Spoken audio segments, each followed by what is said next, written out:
Hello everyone, welcome back to the Vicious Rabbit F1 podcast for round 12 in France. So this is the second episode of our podcasts. Last round was Austria. It was a pretty interesting race. It had a lot of track limits, extended and more strict. Anyway, so this is all about France. So today we're just going to be talking about the negatives and the positives about what happened at the Grand Prix with teams. So let's go into the first part, the results. P1 we have Max Verstappen for the Red Bull. In P2 we have a double podium for Mercedes, going with Lewis Hamilton P2 and George Russell in P3. Sergio Perez in P4 for the Red Bull team.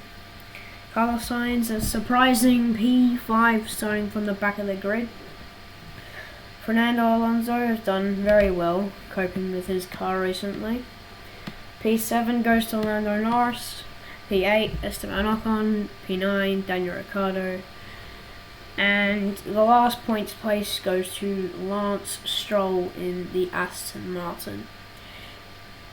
In P11 we have his teammate Sebastian Vettel.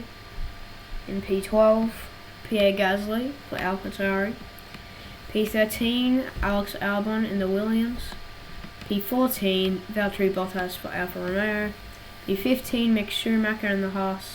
And finally Zhou Guanyu for Alfa Romeo. And for the NFs, we had Nicholas Latifi in the Williams, Kevin Magnussen in the Haas, Charles Leclerc in the Ferrari, after spinning out in that fast and slow hairpin at the end of the track. Yuki Tsunoda in the AlphaTauri after his collision in the first lap. So let's talk about Ferrari first. Mixed feelings, they say, on the Instagram page, and just generally mixed feelings, sad feelings for Charles Leclerc. He seemed very angry when he spun out and ended his race after quite a long lead, you could say, from the others. He was doing very well, and then he made a mistake. He lost the rear wheels, and he spun out. And the new enhancements to those red, let's put pointer on. These red lines, they didn't help him stop. So that was sad for Charles and his team, but it's alright. Well, no, it's not alright for Charles, because as you heard on the radio, he seemed pretty angry. And moving on to Carlos Sainz, he had a very impressive race starting from the back of the grid, from P19 to P5. That is very impressive. We've seen more impressive, but it's very impressive, especially from the new era. We've never seen someone from that far at the back of the grid, I don't think, come all the way up to P5. I don't think we have never seen that. But yeah, so it's mixed feelings for Ferrari and what happens at the Grand Prix. They seem very happy about Carlos Sainz, and they seem very sad about Charles. Moving on, we have Haas. They had a very disappointing weekend, with Schumacher coming second last and Kevin Magnussen DNFing after a collision. This was not expected from the Haas team. They were all expecting good points, and then everything turned around. Kevin Magnussen had a collision, and Mick Schumacher was lacking pace just generally, and it wasn't that great of a run, I guess you could say, for the Haas team. Yeah, so they didn't really. There's nothing really to comment about on the Haas. Just that they didn't really do well during the course of this weekend. Moving on to Mercedes, as you saw in the results, they had a very impressive run at the end of the race. Double podium, P2 and P3, Lewis Hamilton, George Russell. A very interesting FP1. They had their reserve driver, Nick De Vries, hop in the car for one session. He was sad that it was all over in one session though. He wished he could have more, like an FP, like full 3 practices in the car so that he can get used to it. And so then they can see whether or not Hamilton has to make his departure from Formula 1, which obviously some people would wish. I'm not talking about me though. But yeah, so Nick De Vries had to go in the car. They brought an improvement to the Grand Prix, and so did Haas. Mercedes brought a new front. Not Haas. Haas are bringing one in Hungary, which is the next round coming up this weekend. And Mercedes had a new front wing. When I say front wing, I mean front wing tip. It had 2 gaps for more aerodynamic reasons. Lewis Hamilton and George Russell, though, moving on, they had a very impressive run during the course of this Grand Prix. They were doing quite well, I'd say. They struggled a bit at the start, starting, I think, at the back, like not at the back, like near the front, but at the back of the front, if you know what I mean. But yeah, it's not really that great to see Mercedes. Well, it is great for them to see. It's great for the entertainment and stuff to see Mercedes hopping up back to the front of the grid. And yeah, it's just a very good improvement from Mercedes. Maybe it's because of the wing, maybe it's because of Charles' crash, no one knows. But I'm guessing it's because of both. Charles' crash, Carlos starting from the back of the grids, the new improvements, and Nick De Vries in the car. I think that's a very good idea from them, as probably you would know. Each team has to give at least 2 sessions to a driver, whether it be race qualifying or one of the practice sessions, which is, I think it's fair. So yeah, I think it's one of those things that teams have to do to see whether or not they should swap the driver pairing or not.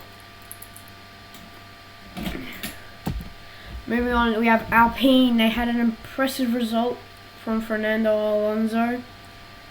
He came P6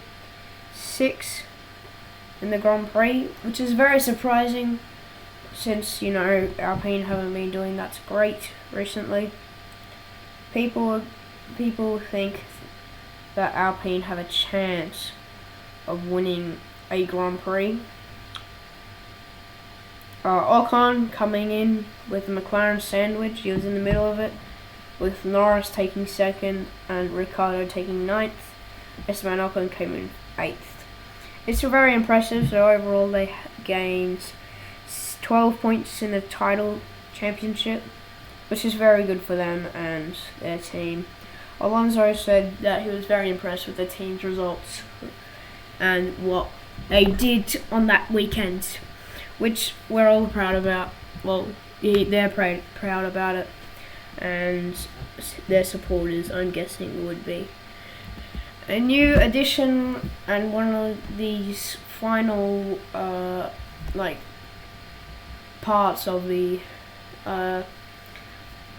episode, we have the entire track. So we're just going to run through what parts were very interesting and everything.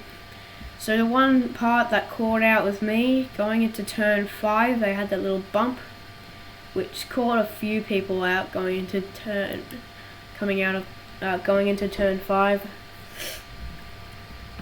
And yeah, it was just surprising. The FIA have been looking at it, I think. I'm not sure. But they just think it's a good part of the track that makes the track just a little bit more trickier. And to see whether or not these new cars how they're dealing with the new track, like the new track surfaces. Going down the second DRS straight, coming into turn 8, where Yuki Tsunoda turned and ended up DNFing, going through the pit lanes, DNFing the Grand Prix. AlphaTauri said they aren't really gonna focus on that. They're just gonna move on. And yeah, I want to talk about this DRS detection zone and this one. I think they should put it a bit further back, because normally you don't have DRS detection zones that far. You normally have them like around here, going into a corner or coming out of it. Like this one makes sense when I say going into a corner, but you see it's just quite close. So I think what they should do is like move it. What have I done there? They should move it. Anyway, sorry. They should move it back like here, going like in the middle of turn 13. Anyway, another thing that stood out for me in the Grand Prix, turn 11, Charles Leclerc spinning out, going into the barrier. That was very surprising. Not many people thought that would happen, since of how determined he is to win the championship, and how how willing he is to win the championship. This is one of these things that, you know, make him who he is. He is determined to do stuff, and that. These DRS lengths, this should be a pullback, at least just not a little bit. Like, and yeah, so one thing that I don't really get about Grand Prix, like how you put the DRS detection zones in. Because imagine a DRS detection zone going through here. That would be incredible. But then again, it would be dangerous going into turn 10 and coming into turn 11. Because, yeah, it's just risky of a big crash. But as you know, they have those red marks on the side or on the outside of the track that traces the entire track layout. So then, no matter what, if you spin anywhere somehow, you will be caught by them. And a final thing that stands out for me is turn 14 and 15. Going into turn 14, I've only played it on the F1 games. I've never been to the French Grand Prix.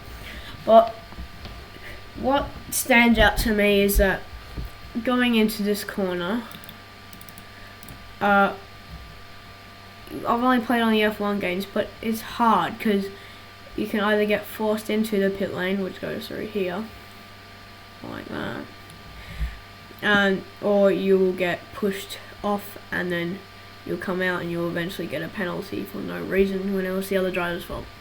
So what I think they should do, they should make like turn 12 and 13 and then like that. That would be more interesting. Like I said, this is my opinion, and I've only played it on the F1 game, so I don't exactly know how it feels to be going around the track in real life and what it really feels like. Speed trap here, very interesting, because you're normally braking like here or around here. So yeah, speed trap I think could be moved a bit forward, because normally, as you know, speed traps like let's just say Imola, they have a speed trap going into a braking zone, which means that it's more interesting to see how great the driver is braking and how much braking is being involved in that.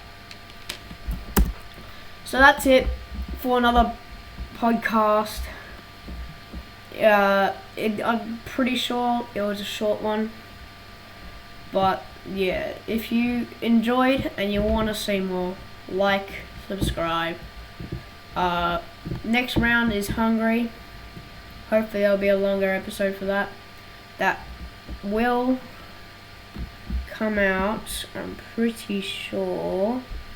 Just checking the dates. Yeah, so the next one, Hungary, will be coming out not around on the weekend after the Hungary Grand Prix, because I'm moving house, so I have my big computer back. At the moment I'm using my laptop. Still works though, which is good. But yeah, because after Hungary we have that 3-week break, and then we move on to Belgium, Netherlands, and then Italy in Monza.